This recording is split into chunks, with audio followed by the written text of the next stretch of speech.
Hey guys, I've come across a new gambit, and I don't think it even has a name, but it comes out of the Guring Gambit. I was just exploring the Guring in my study the other day, yesterday, and I came up with this. Okay, so first of all, health and safety warning: do not try this over the board. Do not try this at home.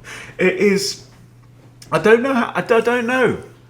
I mean, look, there are gambits that can give you an edge if your opponent walks into it, right? And yet, if your opponent doesn't walk into it, it can be worse for you.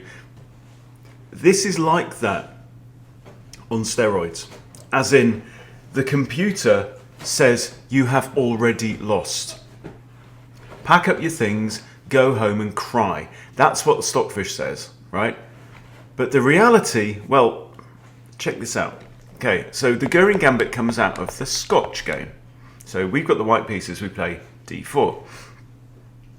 Best move here, actually for black, according to real life results and to Stockfish as well. I'm just going to stick Stockfish on. E takes d4 is the best move. Knight takes d4 is the second best, and then you've got the very quiet d6. Okay, so most of the time they'll take.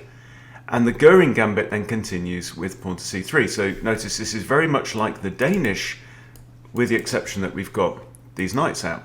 Okay, now 68% of the time, so I'll tell you what I've got this set to. This is 1400, 1600, 1800, 2000 for blitz and rapid only. Okay, so I've not got bullet, hyper bullet, and I've not got like classical and correspondence.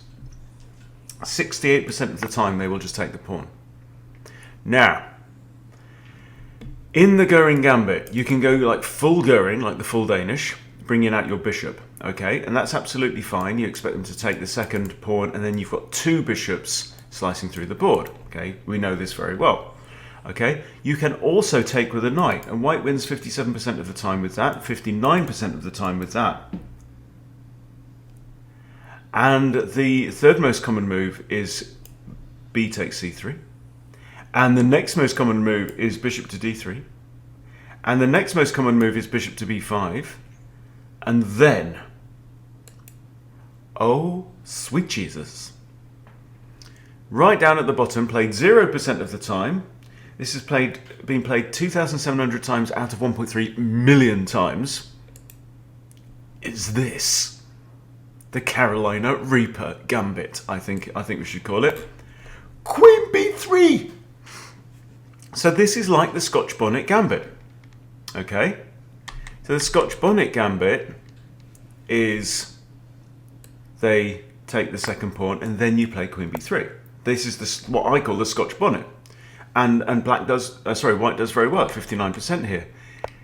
With this, we play bishop c4 and we let them take the second one and we ignore it and we play queen here. Now Stockfish here has jumped to minus 21.5. Right, black has won. He's already won the game. Knock your king down, right? But guess what? There are two most common moves here. Okay, the third most common move is queen e7, and guess what? White does better. We can take the pawn. We can play on. The second most common move wins for black. The second most common move is pawn takes c1 equals queen. And it's just curtains, okay? Right? But the most commonly played move, over half the time, pawn takes a1 equals queen. They think, well, I could have a bishop, I could have a rook. Rooks are better than bishops. Now it's dropped to minus 5.7 for black. Okay, and what do we do? Because we've got this. Okay, there is only one move for black. They do this. Boom! Out comes the second bishop. You are in the crossfire, right? What can they do, right? They will block with the knight normally. And what we do? You can drop the bishop back here. Now, castles is fine, but okay. We'll look down the route of castles, okay? Castles is the most common move by far. The next common moves are d6 and h6 which will be played almost all the time, and white wins. Okay, let's look at d6. d6, you can drop the bishop back again to h5. You can just play knight c3. Knight c3 is very common, right? So the discovery on the queen, and that queen is trapped. That's his second queen, by the way, not the first one. The first one's still, you know, getting a face on, right? So most commonly they'll just take, you take back.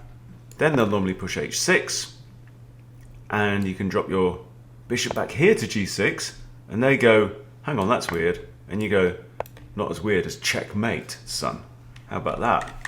Right? I mean, this is insanity, right? I mean, okay, but let's say we don't castle. Let's say we drop the bishop straight back here. Looks really, really weird. Okay, can they just take? But again, there's only two moves have ever been played in this position, d6 and h6, right? d6, checkmate, right? h6.